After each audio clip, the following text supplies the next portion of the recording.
aleluya, aleluya.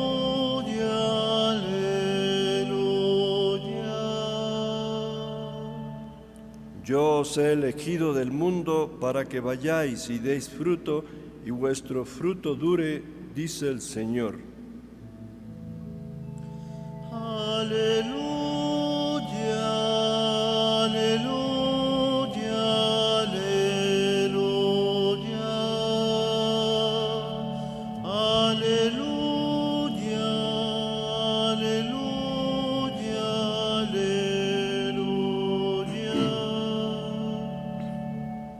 Y el Señor esté con ustedes. Y con tu espíritu. Lectura del Santo Evangelio según San Marcos. Gloria a ti, Señor.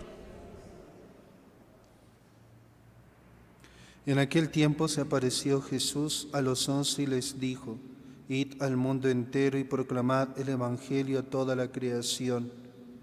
El que crea y se bautice se salvará, el que se resista a creer será condenado. A los que crean les acompañarán estos signos: echarán demonios en mi nombre, hablarán lenguas nuevas, cogerán serpientes en sus manos, y si beben un veneno mortal no les hará daño. Impondrán las manos a los enfermos y quedarán sanos. Palabra del Señor. Gloria a ti, Señor Jesús.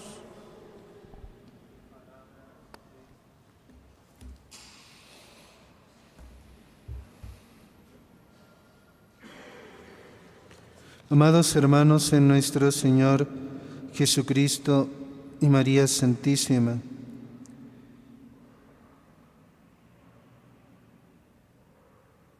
decía Benedicto XVI, la fiesta de la conversión de San Pablo nos pone nuevamente en la presencia de este gran apóstol,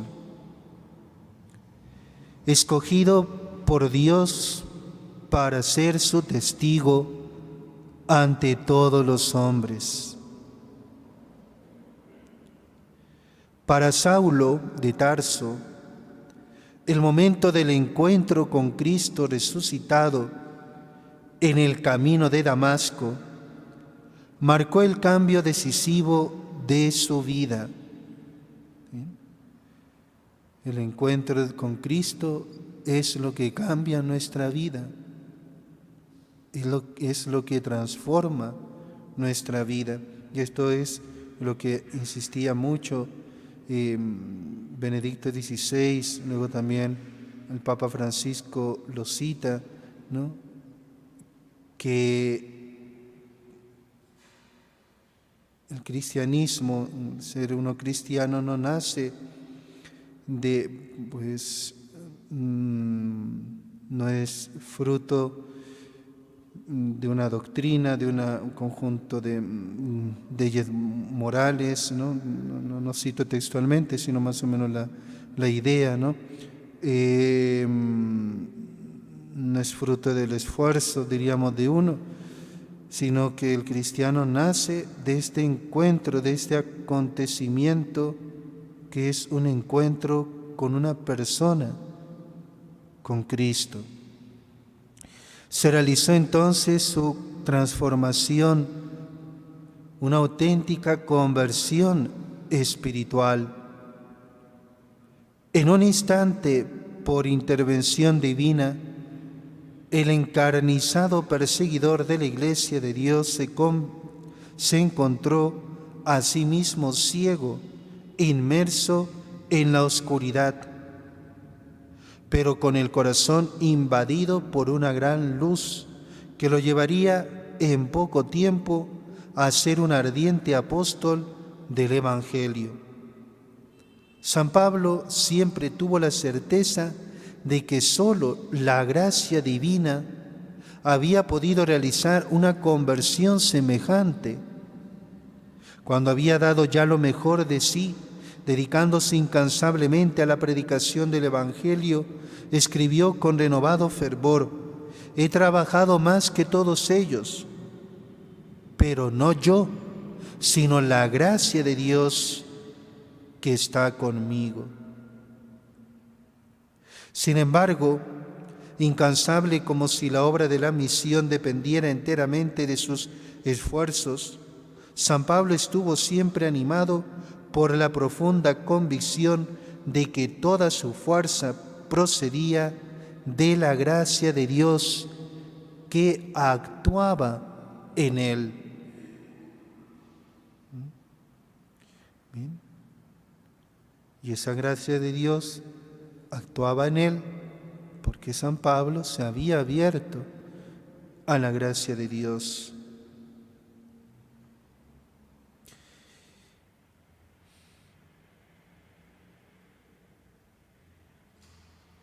Y hoy, 25 de enero, como sabemos, termina la semana de oración por la unidad, ¿no? Que comenzó el 18. ¿no? Esta semana, curioso, ¿no? Decía el Papa también, este octavario por la unidad de la Iglesia, que más tarde se convirtió en la semana de oración por la unidad de los cristianos, fue ideada por Paul Watson,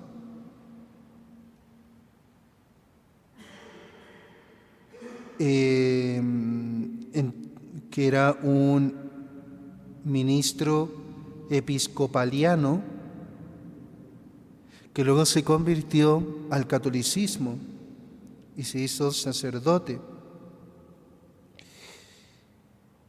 Y por primera vez se celebró este octavario de oración por la unidad en Grymore, Nueva York, del 18 al 25 de enero de 1908.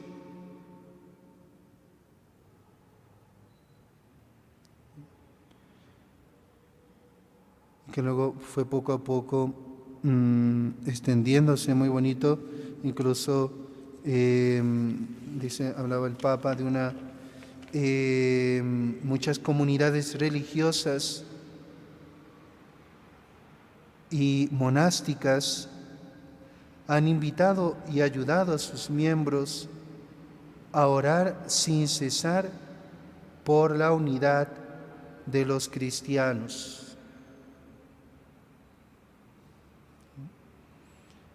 Y pone el ejemplo de una religiosa que precisamente se llamaba en la vía de religión Sor María Gabriela de la Unidad.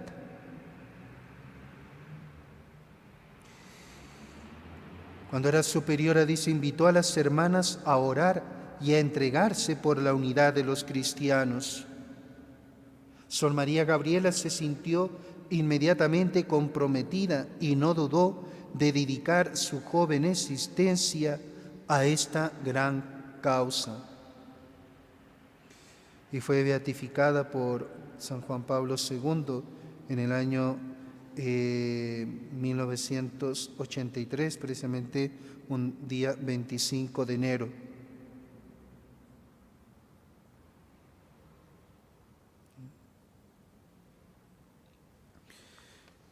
Pero para conseguir esta unidad, pues, como acaba de decir este ejemplo de esta religiosa, pues la oración, ¿no?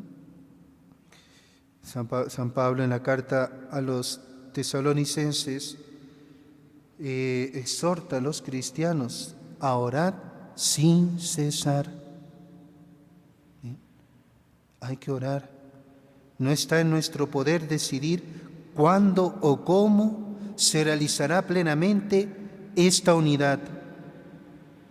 Solo Dios podrá hacerlo.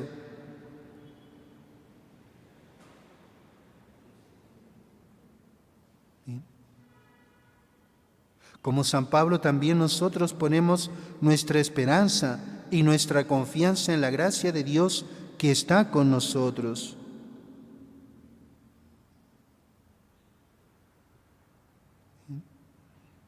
Y por eso imploramos, ¿no?, con la oración, ¿no?, pues esta unidad que solo se va a realizar cuando Dios quiera.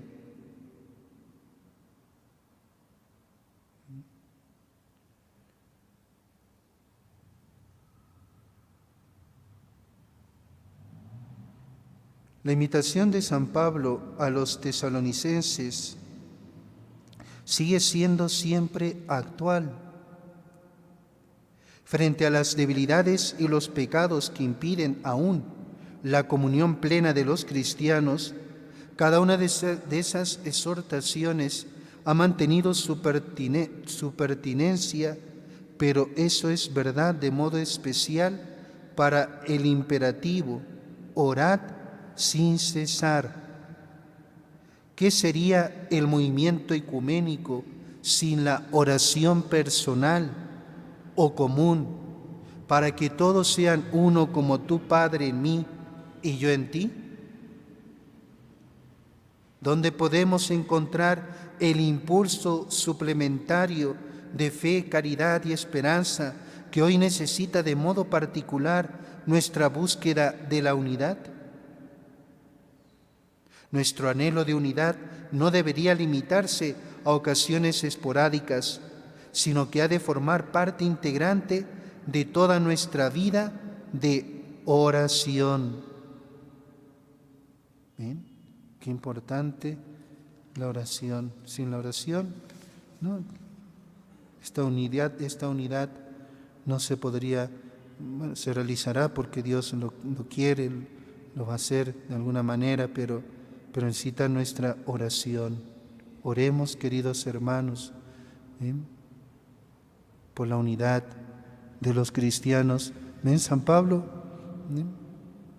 según sus criterios, estaba en la verdad, pero cuando encontró a Cristo, como dice él mismo en la carta a los Filipenses, todo lo que él creía antes, todos sus esquemas, diríamos, pues los consideraba basura, estiércol, ante la sublimidad del conocimiento de Cristo.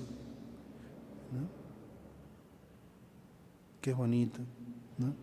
Pues pidamos al apóstol San Pablo también para que él interceda por este anhelo que tiene la Iglesia, que se haga realidad la unidad de todos los cristianos.